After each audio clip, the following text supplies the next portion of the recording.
Any other live questions before I go more to the ones that were put in the question box?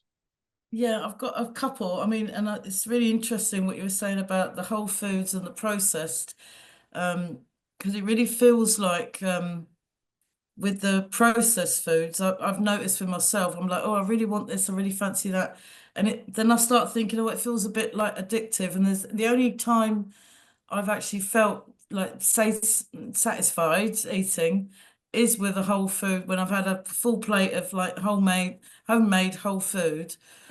And then I'm starting to feel like I'm really getting full, as opposed to I think I could go back and have another bit of tiramisu or something, Yeah. So yeah, I'm noticing the differences in it. But the one question I wanted to ask was about being with family. Oh, there's three little ones, and it might be very quick yes or no's. Brown rice, white rice, yes or no? Which one? I personally prefer white rice purely White rice, okay. because it hasn't got the outer husk. It just digests better. So Right. white rice will go in, your body will digest it very easily, and it will be used for fuel, and sort of Yeah. fueling your body a lot better. Um, you can have brown rice, absolutely fine if you prefer that.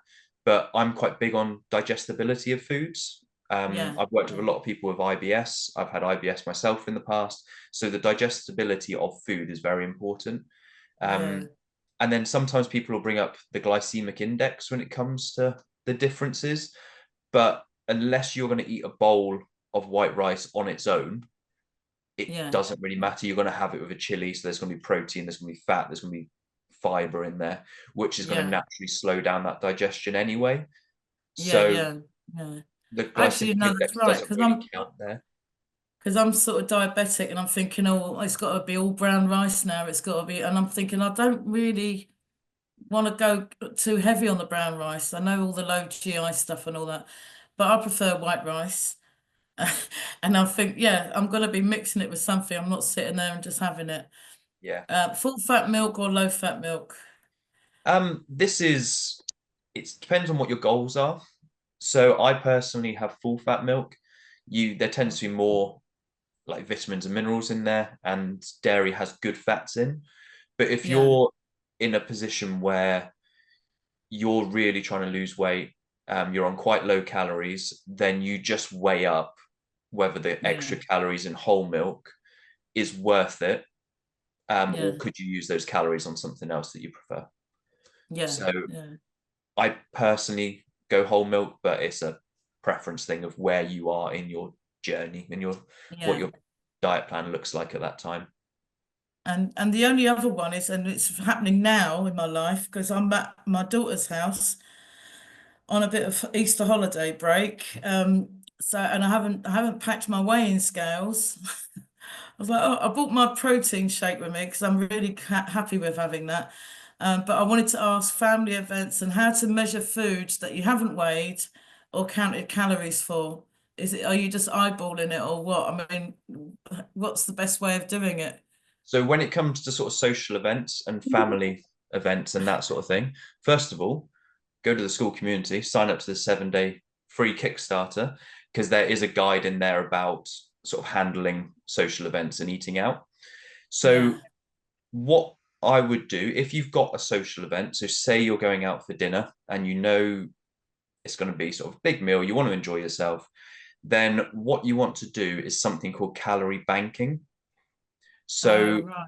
for Yeah, that, for the day before, so say you're doing that in the evening, I would have a low calorie, high protein breakfast that's very light. I would have a high protein, low calorie lunch, again, which is very light. So it could be like you could have had eggs in the morning, chicken salad for your lunch.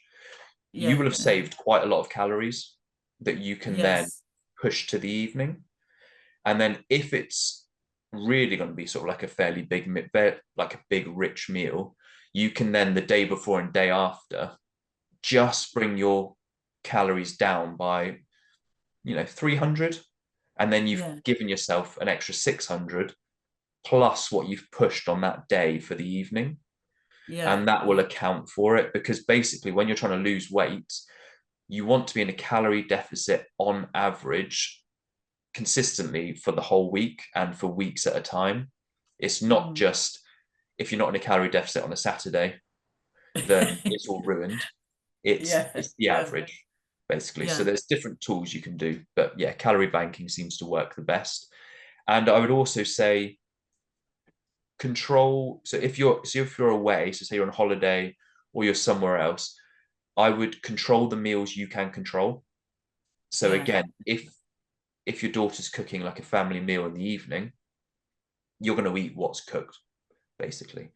But if you're left to your own devices a little bit for breakfast, then make that what you would the one normally that I, eat and yeah, make it so again high protein, low calorie. So again, yeah, you yeah, could probably get up and make yourself an omelette. yeah, You don't yeah, have to be drawn into, oh, I'm away, let's have croissants, let's have yeah, cereal, and go yeah, overboard because it's very easy for one, I don't want to say bad meal, but one yeah, suboptimal meal to turn into a suboptimal weekend or week.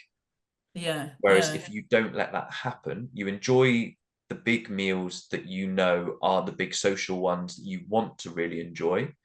But the yeah. ones that are just average meals, be sensible and just Just eat be what you sensible, normally yeah. eat, keep the calories down, keep the Yeah. protein up. But I did do that exactly that. The past 2 mornings I've had porridge, which I've measured out with just a tablespoon, doing 50 grams, well, I'm like eyeballing it, 5 tablespoons or something. Yeah, And then some semi-skim milk, no sugar, banana, and that's it. And that's my sugar content. Oh, a few nuts actually. I was thinking about yeah, fat. So a few chopped nuts in it. And next morning she made porridge and she just squirted loads of honey on. And I was like, it's lovely. But it's still porridge though. yeah, It was still porridge. And I thought, well, that's good. I didn't have the eggs, but I made good with controlling what I could. And then, yeah, just relaxed and enjoyed someone else cooking for me, yeah. which was nice.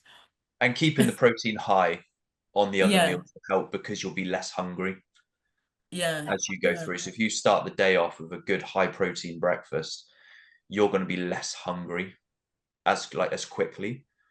Whereas yeah, sometimes if you go for that sort of simple carby, I'm having a bowl of cereal first thing, yeah, you're hungry again in an hour, and yeah, then you're that's going to right. eat Yeah, again, and then it just sort of snowballs a little bit. So start yeah, the day off right is the main thing, and yeah. control what you can control when you're not in your normal routine.